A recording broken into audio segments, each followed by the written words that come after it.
Hey, what's up folks? Welcome back to the channel. So today we have a very exciting and controversial topic that's been in the news lately to discuss. What is insider trading? And we'll get into this today. So what is it in a nutshell? Well, it's basically when I trade content and information for likes, comments, and subscriptions to my channel. I'm just kidding. So before we actually get into what insider trading is, I want to discuss something called the Cantelon Effect. And this has to do with money and power. So people often find it much easier to attain greater sums of money the closer they are to power. This is summed up by the key concepts of the Cantillon Effect, which is that new money created and how it flows matters. Those closest to the source and entry point of the new money benefit first and best. And this has to do strongly, there's a strong tie-in to people in Congress, people in politics. And again, I try not to get political on this channel, but when things that are political intersect with the finance world and trend in the news, then I'm going to get into those topics when they come up. So while politicians and members of Congress's trading may not necessarily be considered insider trading, which we'll get into in the next slide, it is evidence of this effect in that the closer the nexus of power, the closer to the nexus of power individuals are, the easier it is for them to gain greater sums of wealth. We see this on both sides of the aisle in Congress, but in particular, Speaker Nancy Pelosi has primarily been in the news recently, beating the market by up to 14% and making millions by investing. And this all comes while the starting congressional salary is around $174,000. So you may wonder how someone is able to do that. And that has to do with the Cantillon Effect, how someone can emerge from Congress with a multi-million-dollar net worth despite only making this $174,000. And by the way, people that are in leadership roles in Congress make more than this. This is just the starting salary, and they may have actually increased this since then. And then a funny little meme here. This is Martha Stewart and Pelosi. And Martha Stewart's behind bars. And Pelosi saying to her, "Who do you think you are, a congresswoman?" So it kind of shows, because if you're familiar with the Martha Stewart story, almost 20 years ago now, Martha Stewart was, she was suspected in the media of insider trading, but she was actually convicted of obstruction of justice, not actually convicted of insider trading. But what happened again, and this has to do with the Cantillon Effect, she was a client of a financial advisor who happened to have another client who was a pharmaceutical executive and knew information that was coming out before it was public information about a drug that was either going to get FDA approval or not. And so the advisor on a golf course made some calls and was able to work with Martha Stewart to liquidate some positions of a certain stock before the company's news that the drug was not going to gain FDA approval before that news became public.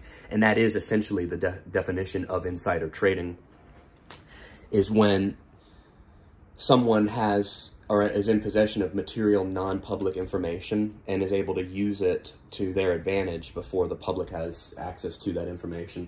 So now that we understand the Cantillon Effect, we can better understand insider trading. Again, members of Congress like Speaker Pelosi, we aren't alleging in this video that they're engaged in this behavior, but more or less that it's evidence of the Cantillon Effect. Her husband actually happens to be a top investor with access to top brilliant minds in the financial world. Many in Congress have connections similar to these that the common folks don't have. So insider trading occurs when individuals make trades of stocks or other investments with material non-public information, which in other words is information not available to the public. This is not always so simple to prove, like in the case of Martha Stewart. So often the media or others may raise the specter that this is going on, because that's easy to do. Convict in the eyes of the public before a court convicts someone. When in reality, just being close to the source of money and power dramatically improves one's investing prospects quite often. So as I make many videos on this channel about how to become a better investor, how to get better with money and handling money, again, none of them financial advice, just suggestions for entertainment, right?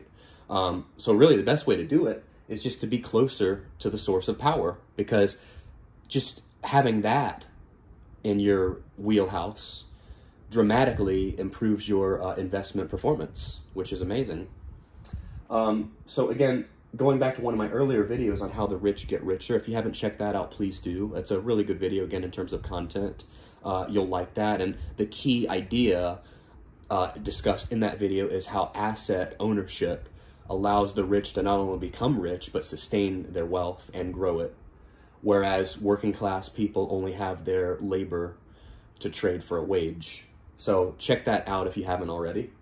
And then to end this slide on this note here, it's debatable how ethical it may be for House members to trade stocks. And again, House members are members of Congress. Congress is often referred to as the House, even though it's actually the House and the Senate combined. Anyway, not a civics lesson.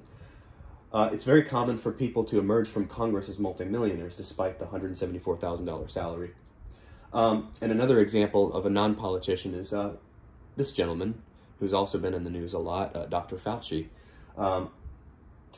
He was actually in a Senate hearing last week, and a senator was able to release his financial records. And it shows in the disclosure $10.4 million in investments. And of that, he's sitting on actually a $2.3 million unrealized gain. Now, his portfolio is all mutual funds and index funds and things like that, so it doesn't seem like there's any individual stocks, but it is quite interesting that, because he happens to be the highest paid government employee, so someone that's on a taxpayer-funded salary has attained that kind of wealth, which on the taxpayer dime, right? And then I pulled this from an article here. It's kind of funny. If this medicine thing doesn't work out for Fauci, he can always get a job on Wall Street. The president's chief medical advisor and his wife had $10.4 million in investments at the end of 2020. Newly released records show, again, $2.3 million in unrealized gains.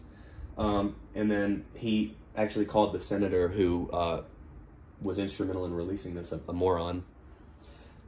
So for those of you watching this, if any of you ask for my financial disclosure, just remember, you're a moron. I'm just kidding. And on that note, it's very interesting how very highly compensated some are in the government. Again, I don't mean this as a political video, just discussing concepts and ideas and topics in the news. But all of you that are very savvy financially should check this site out if you have a chance. This is the national debt, which is ballooned since the start of the Rona. We were at around 18 trillion in March of 2020, but obviously the government has pumped massive amounts of stimulus into the economy, and that's come at printing more money.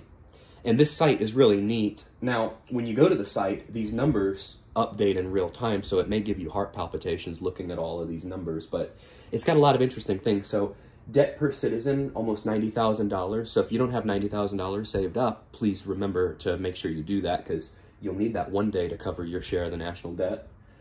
And you'll notice here, debt per citizen and debt per taxpayer are different drastically. Debt per taxpayer is $238,000 versus $89,000. Why are these so different? Because not everyone is actually a taxpayer. And that's another rabbit hole that we'll avoid in this video. Spending versus budget deficit, as you know, basic math, what you spend versus what you take in. The difference is either your surplus or your deficit, so that's where we are as a society. So anyway, a lot of good information on this site. I won't spend too much time on it. And then this is kind of funny here, annual salary for Fauci. I just thought I would include that. Again, another reminder, please remember to like, comment, and subscribe, but I'm not done yet. I have some bonus content for you. I want to show you some of the articles that I pulled up for this and just discuss them briefly. So there's the Fauci one.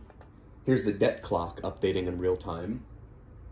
And then, interestingly, there's a site called HouseStockWatcher.com, and I actually pulled this up. This actually shows Pelosi's trades here, showing total transactions in the time period tracked, 57, total trade volume, 55 million, trade type ratio, last reported trade 18 days ago.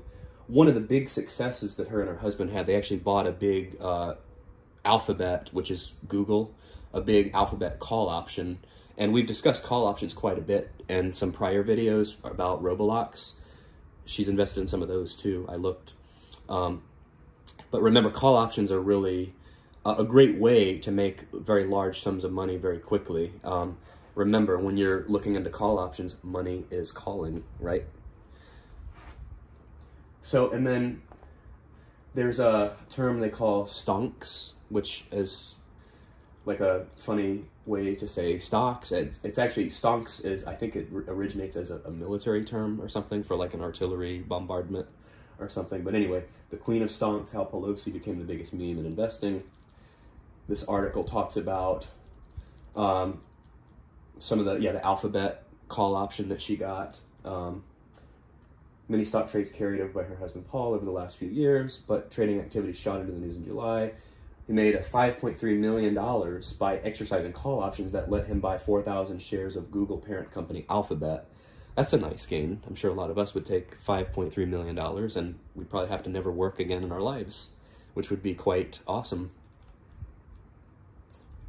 Controversial in the news a lot. And most interestingly, she's opposed to a bill to restrict trading of stocks by members of Congress. So that's being debated right now, and she's actually against that. This article says well, her husband in particular is one heck of a good day trader. And again, people on both sides of the aisle, like this person here, this senator that lost last year, Kelly Loeffler, she was one of the big reasons why she lost her seat was because she was doing very well investing. And there's nothing wrong with doing well investing, but I think people have a hard time with it when you have an already huge salary on the taxpayer dime and you're doing so well being in power. I think it's just the public, no matter what, perceives that nefariously, whether it is nefarious or not. And I'm not saying one way or the other. I'm just pointing out the information. I put it out, you decide. So some people may want to copy the approach. I mean, you could be, if you can follow these, although the reporting, I think there's like a 45-day delay, so you may miss some of it, but hey, you can try. What's one of the great sayings that there is? How do you become wealthy? Do what the wealthy do, right? So maybe you can try to copy this approach. Certainly worth looking into. And then the Cantelon Effect, some more background on that. So anyway, that's all I really wanted to cover today. Thank you so much for watching again. Please remember, like, comment, and subscribe. And have a great rest of your weekend. Thanks.